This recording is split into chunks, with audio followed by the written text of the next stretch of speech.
Yeah. So you'd already had a terrible experience with the dealer, right? Oh yeah. So that they've messed you around with cars. You've been in to view a car. They've told you you can't pay cash because of coronavirus. Then you took them in a load of donuts, but that didn't matter because of coronavirus. They all had their hands in that, but they wouldn't take your cash off you. All the hands together, there was about 6 of them around the box with a hand in the box at the same time. But they wouldn't take your cash. But they wouldn't take my cash. Coronavirus. Yeah.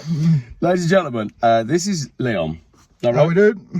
Leon's come a long way to see me to get this story out because he's essentially had a problem with restoring a car, and what caught my interest is this is with BMW Direct. We took it into BMW in Grimsby, which is owned by Marshall Group, basically.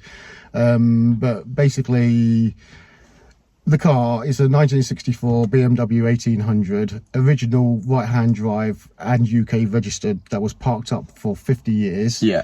And actually barn found by Anthony Hamilton, who is Lewis Hamilton's dad. Yeah. The car was shown at the NEC, beautiful car.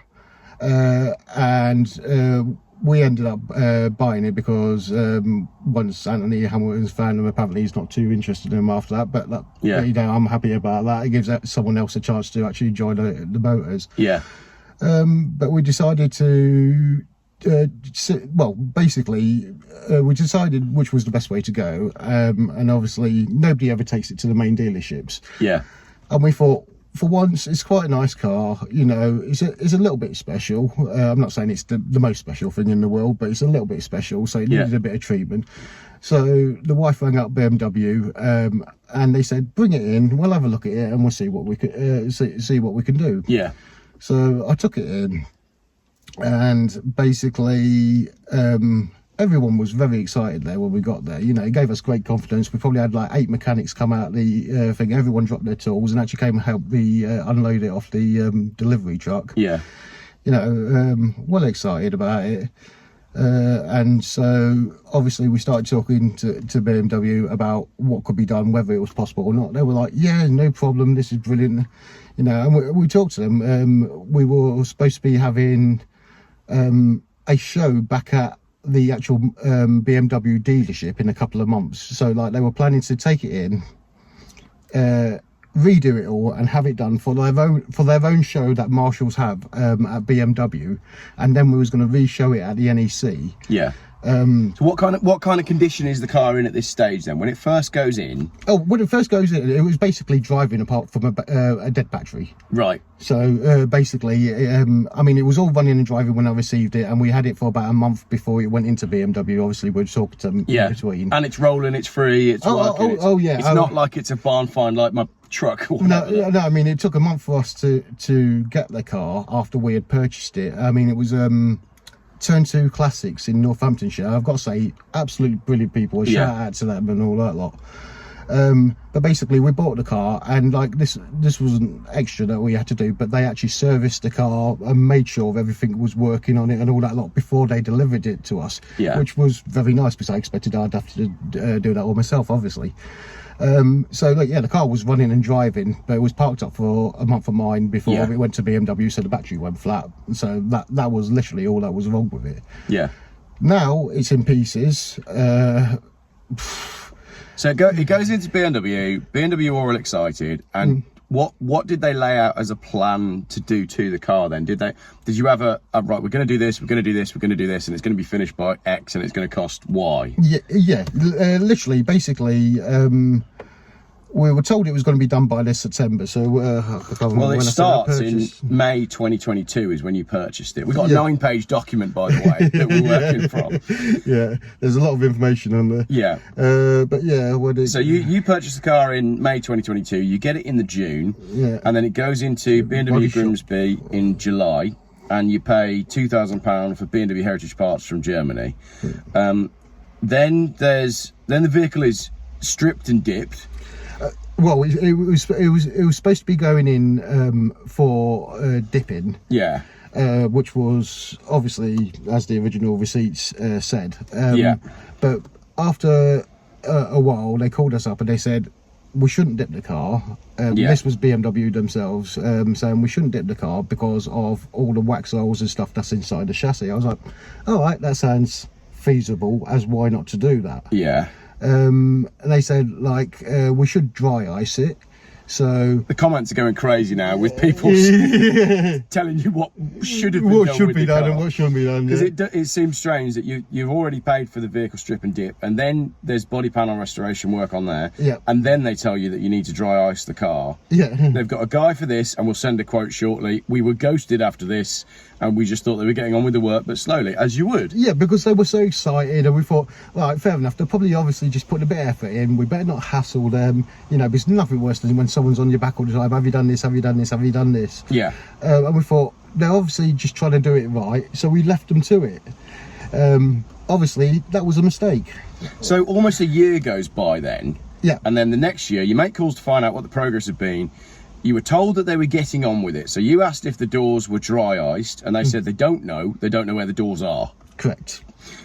You visited to view the car. The engine and gearbox is out. The interior is out. The doors are off. The bodywork hasn't been touched. Yep. So no dipping, no dry icing. Absolutely. So nothing. all the stuff that you'd paid for. Yeah, everything I'd paid for has not been done. After a year, nothing had been done, apart from a bit of paper to mask off the doors. Wow. Basically. So they blame a change of managers and mechanics leaving, and you obviously expressed your displeasure. I'd imagine you did. Yes. Further discussions take place relating to try to get the original mechanic who stripped the car back to complete the work, finding a dry ice specialist, bearing in mind they told you they had one. They told you to dry ice the car. Exactly. They told me specifically which direction I should be taking. A conversation with the second manager, we agreed we'd wait, see if the mechanic could be secured, but this did not happen. Then you go up to... So what happens? So the next note there is February 2025. So, yeah, literally just ghosted again. So 2 years go by almost. As in, like, well, the first was like 18 months, a year and a half or whatever, and then like almost another year, I think it was. Yeah. Before we got in contact again. But yeah, basically, we just believe they're bullcrap, basically. Yeah. You know what I mean? Everything they said, they've actually gone out of their way to lie to us. So your email to them then says, we brought the car in for a respray when it was stripped in 2022. It has not had any real work done to it since. As discussed, it was a fully working, functional and drivable car and is now worth peanuts, has been left in 100 pieces, taken apart by a service engineer at the dealership and experienced in classic cars, but then left, and he's not done anything on it since. So you've paid a load of money and nothing happens. You then get a phone call to say they found the doors and they were at the dry icers. So assuming they found a dry icer for you, having already suggested a dry icer for you. Well, this gets explained a bit further. Nothing actually gets done. March 2025, I got a call from the new workshop manager, bearing in mind the car's been in there now for 3 years. Well, nearly 3 years. Nearly 3 years. At that point, yeah. Rest assured, things are moving forward. You decided to give them a second chance as they assured us things were progressing. What else could we do other than receive a pile of bits back? Basically, you got us by the balls. Can you come and collect your car, please? Bring some boxes. Oh, literally, well, towards the end of it, when we told them to actually stop work, they said to us, so when you come to pick it all up? I was just like, are you serious? Yeah. Seriously, yeah. Difficult, very difficult. So then you go into right. The manager so they say they're ready to start work on the car now. Yeah, you told them ready to start. So you say don't touch it, return the car as they can no longer be trusted, and they say we'll have to check all the bits are there. Yep. We'll come work out a way to return everything, as they initially wanted us to come and collect all the bits and transport the car ourselves. After 3 years and £5,000 and nothing done at that point. Yep. So then we go to March this year. This is a courtesy email following your recent contact with BMW Customer Services. I've been informed by BMW Marshall Grimsby that this issue has now been resolved. It turns out Marshall's BMW in Grimsby actually lied to BMW head office. Yeah. Because they were trying to create, obviously sort some sort of resolution, but they actually lied to BMW saying that they spoke to us and actually organised a resolution when we're not talked to them at all. Yeah. Not one word. Wow, okay, so that's your generic customer service thing. So then we got emails saying, this is not resolved, you've not contacted me. So what happens next then? Someone's looking into the case. Where do we go from here? You've got receipts proving the car's been dry ice for stripping. Lots more emails here. So where do we get to then? So this is April. Tell us what's happened between April and now? Well, basically, cut the length of these emails. yeah. Sorry about that. No, that's fine. But yeah, but basically I'm trying to think how we went with this. Sorry, where have we got? So I lost myself. We're in May 2025, and basically your email back and forwards with BMW Direct, trying to get some time from Grimsby to have a resolution meeting. So there was a resolution meeting to be attended on the 8th of May. That was cancelled with no explanation. Then rearranged a meeting for the 9th of June. So did you have a resolution meeting? Yeah, you met with Oliver, the workshop manager. Yeah. I mean, basically, when I went in, I mean, this it explains. He says this is the worst case he's ever had to deal with. Oh, actually, before you get here, I think you've skipped a little bit. Yeah. Because basically, when I went in before this all started, when they started kicking off again this year. Yeah. I went in and basically I said to Oliver, the workshop manager there, I was like, so what happened with the doors? Because you told me they'd been dry iced. You told my wife they'd been shot blasted. And they were missing for a while. So what happened to them? And he says, oh no, they were dry iced. And he's looking me straight in the eye as he's lying to me. I mean, seriously, the guy is unbelievable. And I said to him, right, my wife has asked for the receipts for the dry icing. Do you have the receipts? He says, oh no, we can't find them. I was like, well, that's a bit suspicious. Yeah. So I said, have you got the doors here so I can have a look at them? So I went and had a look at the doors. And I said to him, the doors have neither been dry iced or dipped, judging by the heavy amount of rust that's in the door. They're literally just primed over the top of them, and that's what they were going to return it to me as. Bearing in mind, none of the car should have been primed, because I believe this was all done after the time that we told them to stop working, so they just wanted to show that they've done something. I'll just put my window up because I think we're about to have a hurricane by the looks of it. Yeah. So basically, they've charged you. Volvo aircon coming on strong. They've charged you for a load of work. None of it has been done, and as far as I can tell, all they've done is taken the car apart and moved it around. Literally, yeah, just taking the engine and gearbox out, and taking the doors off. It's not really a major thing. Yeah. But like I say, they actually ended up taking back the car and priming it. Which was not what we asked them to do. Obviously, we told them to stop. And I've asked several times for the original, because they sent me through the photos to prove the work that they'd done. Yeah. And I said, can I have the original photos so I can actually prove the timestamp? Yeah. And they won't provide me with the original photos to show whether this work was done after the time that I told them to stop. Yeah. Now, the work that they did do, they then used a DA all over it and basically took back all the paint and then just flashed over with primer. But they tried to tell me that it was had been taken back a long time ago and they just left it there. Yeah. And then they were only priming it now. I was like, no body shop does that, because obviously things start to rust as soon as you take it back. You need to get it covered. So basically, they've manipulated us all the way, and they've just lied to us straight to our face, left, right, and centre. Yeah. And they're not even apologetic about it. So at this stage then, you're massively out of pocket. You are without the car that you bought 3 years ago. Yep. Well, longer than that now. Yeah. And then, so look at this then. So this is from the notes, right? You end up in a position where, this is the 10th of June, so not too long ago. You meet with the workshop manager who lied to your face with that Twitch, as you just said. Then there's a chap called Mark who comes from BMW. Mark says this is the worst case we've ever had to deal with it. I should specify that's Marshall's BMW. He was the sales manager of Marshall's BMW. Yeah. That actually turned up, not BMW. Got you. So he admits that they've not been truthful with you, concedes the work that was supposed to happen hasn't been done. Yep. He said, if I was in charge, I would never have taken this job on in the first place. This is not a job we're capable of doing. He said, if you decided to shut the body shop down, we would get nothing back. It was threatening and coercive behaviour. So you would suggest that no one takes the car to Marshall's body shop, as there's a chance you may not get your car back.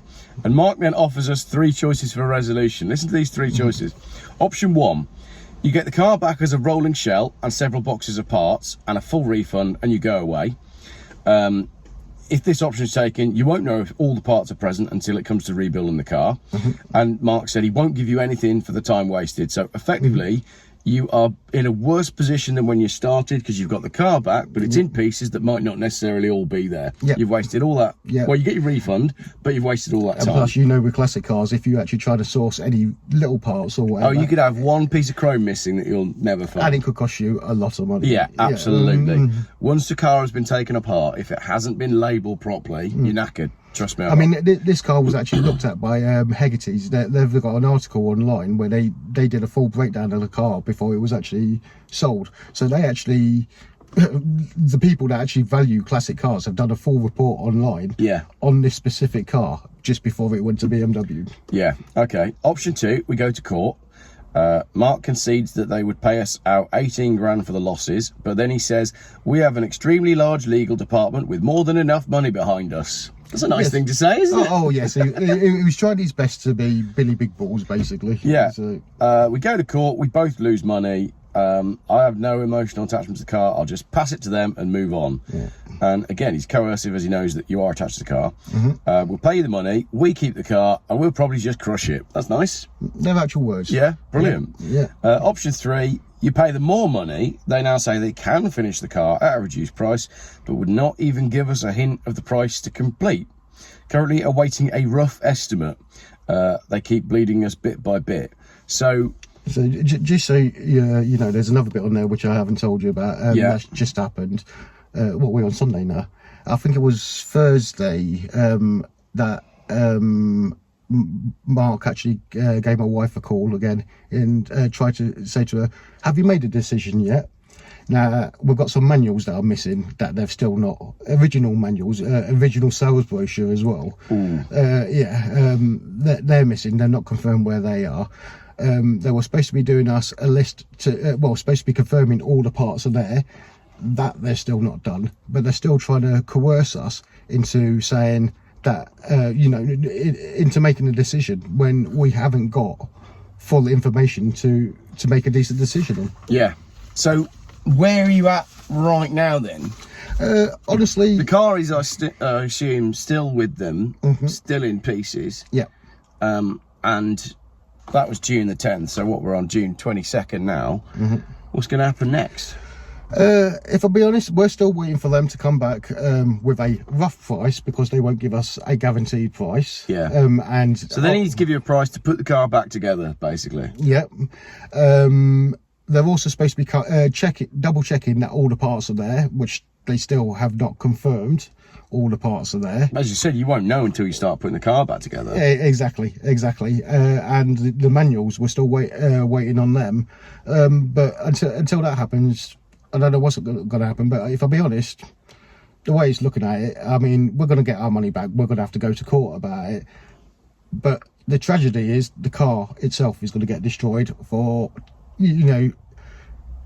taking the car to its home, to BMW themselves, and then they have literally over 3 years dismantled the car and now going to destroy it completely. Especially with like the level of excitement that you had when you took the car there and they came out and helped unload it and everybody's excited and they want to put it on this show that they've got planned. Yeah. And then where you finish up with is all of that enthusiasm and all of that passion and love for a car is just gone. It's been painful. We're going to scrap. It's been painful. It really has. Obviously, this was bought for the wife because she loves BMWs. I love Mercs personally, but like she loves BMWs. Just bought for her, and this was going to be her baby to enjoy. Yeah.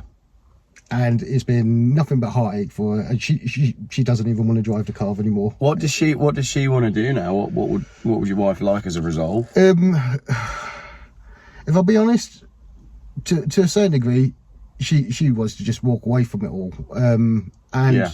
I can understand that, but there's no way I'm going to lose money on this, whichever. And if that means the car has to go, then the car probably has to go. But that will be down to BMW. Yeah. Shame on them. Shame on Marshalls. Shame on BMW for wiping their hands clean of this as well. Because when we tried to complain to head office, they just referred us back to them saying that each place is basically a dealership and they need to sort it out. So you got no backup from BMW at all. So even though you spent all that money with BMW Heritage, BMW say it's not on us, it's on them. Yep. And Marshalls are telling BMW that everything's going fine. so they don't want to get involved and yeah, I mean, don't want to know. When I talked to the guy, I can't remember, was it Mark? Sorry, Yeah, I think Mark was the last guy. Yeah, I mean, basically he was saying like, we are not capable of doing this job. It's like, you're a body shop. He says, none of the mechanics in here can do that sort of body work. I was like, you're a body shop. Yeah. You know, he said to us, you know, the body shop has been failing for a year and I could shut it down any time I want. It was the way he was saying it. That was literally the first thing he said when we walked in, was like, literally, the body shop's been failing for a year and I could shut it down any time I wanted. And if I did, you wouldn't get nothing back at all. And then, like, the manager, Oliver, was actually standing there and he was looking petrified as well, because that's his job. I don't like him. I think he should lose his job, but he should be getting... This guy's a bit big for his boots, isn't he? Yeah, exactly. I mean, I can't think of a nice word to say for him, so I'll just shut up for a minute on that one. But yeah, I mean, basically, that's the way he played the game, was literally just trying to manipulate everything and trying to be a big boy. You know, everyone's a big boy when they're sat behind a desk, I hate to say. You know what I mean? And as much as I wanted to get across there and smack their heads together, that would be a no-win situation for me. Yeah, that's right. Yeah. You know, so so this is where I am. I'm 20 grand out of pocket almost. Well, the car's basically gone. I mean, unless anybody knows any other way that this could be resolved. And again, like this is where people end up with. Oh, see the bird on the fence behind us. It's quite funny. Oh, yeah. This is where people end up coming on my channel, because it's like, well, what else do you do? All you can do is tell your story. Yeah. I mean, I know everything they're doing is within legal boundaries. Yeah. But it doesn't mean that it's right. Yeah. Yeah. It's absolutely despicable behaviour. Yeah. And I know people in the comments are going to be like, oh, why did you take it to a main dealer? Well, it was about trying to do what was right by the car. Yeah. And if you'd been taught, you know, if when you turned up and said, I've got this car, it's 50 years old, can you restore it? If they'd then turn around and said, no, we can't, this is above our pay grade, you need to go to a specialist, but they didn't. No, they took it on. They actively encouraged me and all that lot. Yeah. And like I say, while they were touting for the work, the guy that worked in the parts department there, that later became, literally a month later, I think that he became their BMW wizard. Yeah. Who's like their BMW's own BMW genius, if you want to call it, that knows everything BMW. Yeah. He was the one that told us that the car, when done up by BMW, would be worth over £100,000. Over £100,000. Yeah, and I got major issues with that, because there's no way a BMW 1800 is worth anywhere near £100,000. So clearly he doesn't know what he's talking about. No, like I say, I mean, to a certain degree, I feel like we've been conned from the beginning. My missus says, you know, they were probably capable of doing it in the beginning, and then won. But even if that was the case, why did they persistently lie to us for the next God knows how many years, drag us through everything? Yeah. And like I say, the thing with the doors, you know, that's just straight up lying. They knew what the situation was. Because, oh yeah, sorry, I was saying, like, when the doors had come back and he said that there'd been dry ice, I said to him, okay, if you know what, you got the doors back. I said, where did they come back from? He was like, I don't know. I was like, yeah, be serious, you know, you're just straight up lying, you know. Again, he just went silent every time. The thing with all of them is none of them will actually admit really when they're wrong. They just go silent and don't say anything at all. It's not easy to find good people to do car restoration work, because it's very involved and you do need to be kept up to date each step of the way. And things do go wrong and bills can get out of hand if you're not careful. But the way you've been treated by BMW here is just, I just wish that they'd been honest with you and said, you know what, our body shop, all we do is bolt panels on. We ain't going to do any panel beating, because we haven't done that for years. And the sales team are here to sell gap insurance. So we can't help you. That's what they should have done. Yeah, I mean, unfortunately, the situation was the other way, and we actually believed them. You know, that's I think we like to think that all of these dealerships, and I like, you know, we got this kind of rosy view that there'll be a chap in the dealership that's worked there since the old days and remembers all the old makes and models, and that there's you know, there's a passion and a care for the models and the brand. But the reality is, with most of these franchise dealerships, none of that exists. No, I mean, there is no passion, which was proved by that Mark when he turned around and says, this car means nothing to me. Yeah. You know, I'll just pass this on to my legal department and I'll just get on. Yeah. I'll move on, sorry, I think was his actual words. Yeah. I was like, it's just pathetic. He wasn't actually trying to get a resolution. Because 20 years ago, he was a manager at Phones for You. Yeah. That's the kind of people now that are working in these dealerships. Yeah, I mean, he's one of these who tries to make himself look big. He took great pleasure in telling me how he used to work at a garage where Lewis Hamilton used to wash the cars for him. Oh, right. Yeah. So he's one of them people. I know these kind of people. Yeah, he thinks he's massive, but, you know.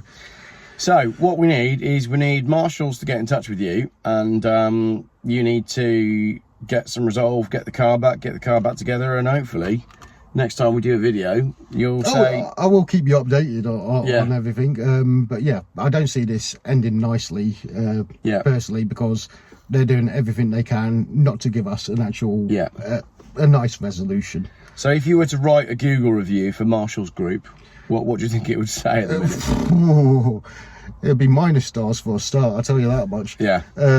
But yeah, I mean, basically, if I was anyone, I wouldn't take your cars into them. They honestly don't care about your car, which they've blatantly said. I mean, Marshall's Group own 141 different branches of almost every marque, and I've been into quite a few of them as well, and they're just as horrible. Yeah. I mean, I told you about a few of the stories. Well, yeah, before we started rolling the camera, you tried to buy a car, but they cried out on coronavirus, said that you couldn't pay a deposit in cash, then ate all your donuts that you took in, then didn't sell you the car, and then you test drove another car, which they sold to someone else while you were test driving it. Yeah, that was the Mercedes. That was the Mercedes. That was Mercedes in the Mercedes dealership, that one. But same company. But same company, yeah. Yeah, brilliant. Yeah. I don't know. I'm always happy to host people to talk about stuff that goes on in car dealerships, because it's not fair. And I think what they do is they just act like you've got no power and no sway, and they just feel like they can treat you like anything. They never should have taken the car in the first place. No. That's the honest thing. But they weren't honest with you about their capabilities. I mean, the other thing for me is it is a major conflict of interest that obviously if we sue them to get our money back and we get our money back, they get to keep the car. The way I see it is a conflict of interest. Why is it they would get to keep the car when they're the ones that have actually put me in that situation in the first place? Yeah. You know, the law stinks in this country. That should not be right. You know, we've gone in with good intentions with a working car. They're the ones that have buggered it, and then they're telling us they get to keep the car. I mean, they're saying they crush it, but if it is...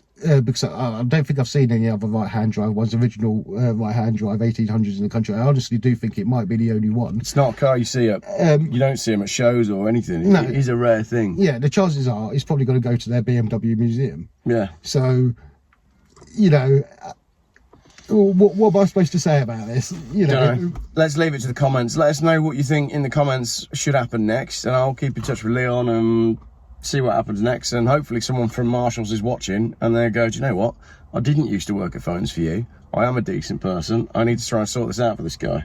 And hopefully you get your car back. Did work at Phones for You. You probably did. Thanks for watching, everyone.